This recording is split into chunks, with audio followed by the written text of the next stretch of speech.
연예인 지망생으로부터 성폭행 혐의로 고소를 당했습니다. 그동안 각종 드라마에서 여심을 사로잡았던 탤런트 박시우 씨가 연예인 지망생을 성폭행한 혐의로 피소가 됐습니다. 기사가 보도되자마자 바로 고소장이 제출됐다는 해당 경찰서로 달려가 봤는데요. 연예인 박시우 씨는 맞는 거죠, 맞죠? 네, 확실히. 연예인 지망생 운동하고 근데 보도되는 그 내용 그대로예요. 지난 2월 15일 밤 8시경 직접 경찰서에 와서 고소장을 제출했다는 연예인 지망생 A씨.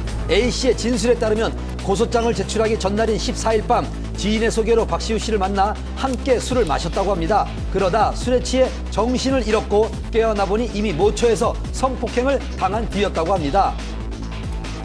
평소 반듯한 이미지의 박시우 씨가 성폭행 혐의로 고소가 됐다는 사실이 확인되자 많은 팬들이 충격에 빠졌습니다. 해외 언론에서도 한류 스타 박시우 씨의 사건을 집중적으로 보도하며 추이를 지켜보고 있는데요.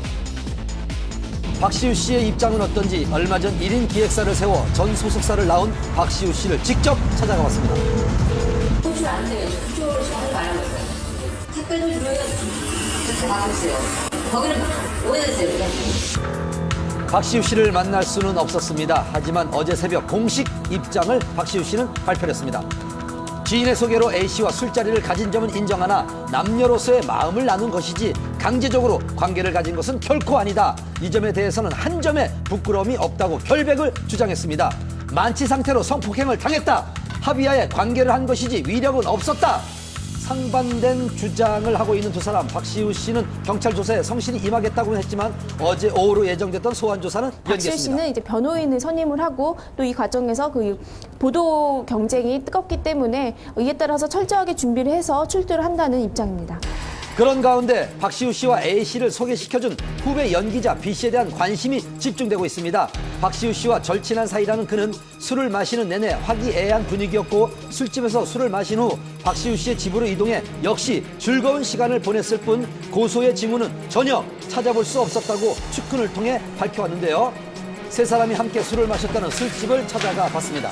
그날 오셨었어요? 네. 10시. 그랬다가 1시 40분 정도. 술 많이 드셨어요? 아니, 실수가 술잘 먹는데. 그동안 박시우 씨는 술이 약하다는 얘기를 자주 집안이 다 해왔는데요. 술을 못해요. 아버지 어머니도 못하시고 그래서 유전인 것 같아요. 맥주잔에 5분의 1 맥주 따르고 그다음에 사이다를 가득 채워요. 그거 한 2잔 먹으면 그냥 바로 치사량이에요. 치사량. 박시우 씨는 안 먹고 그분들만 많이 먹은 건 아닌가 뭐. 여자분도 그렇게 많이 취하지 않았어요. 여기가 워낙 층계가 많지. 주에서 만취해서 의식을 잃을 정도면 그게 생각을 해요. 되게 조심을 하게 되는 거죠. 넘어질까봐 이렇게 에스코트 같은 거 있잖아요. 에스코트처럼 이렇게. 밤 10시에 들어와 약 3시간가량 이곳에서 술을 마신 세 사람은 새벽 1시 40분경 술집에서 나갈 때까지 그리 취한 상태는 아니었다고 합니다. 하지만 술집을 나간 후에 더 술을 마셨을 가능성도 배제할 수는 없었는데요. 현재 경찰은 강요에 의한 성관계였는지를 밝혀내는데 수사에 초점을 맞추고 있습니다. 합의가 없었고 폭행 협박으로 강간한 혐의가 인정이 된다면은 성폭력 범죄의 처벌 및 피해자 보호 등에 관한 법률 위반 혐의로 해서 징역 5년 이상, 무기징역까지 받을 수 있는 중대한 범죄입니다. 만약에 여성이 성관계하면서 합의가 있었는데도 불구하고 허위로 고소를 했다. 그러면은 이 여성의 경우에는 무고죄로 처벌을 받게 됩니다. 하지만 결과에 상관없이 박시우 씨는 이미지에 큰 타격을 입을 것으로 박시우 예상됩니다. 씨가 지금까지 다양한 작품을 통해서 굉장히 젠틀하고 또 여성을 보호하는 그런 따뜻한 이미지로 비춰졌기 때문에 이번 사건을 통해서 그 이미지 타격 같은 부분은 불가피할 것으로 보입니다. 경찰은 박시우 씨에게 이번 주 일요일 24일이죠. 경찰에 출석할 것을 다시 한번 요구했습니다. 하루빨리 사건의 진실이 명명백백 밝혀지기를 바라겠습니다. 지난해 5월부터 이어져 온 고영욱 씨의 미성년자 강제추행 및 간음 사건. 우리를 일으켜서 죄송하고요. 경찰 조사에 성실히 임하고 나오겠습니다.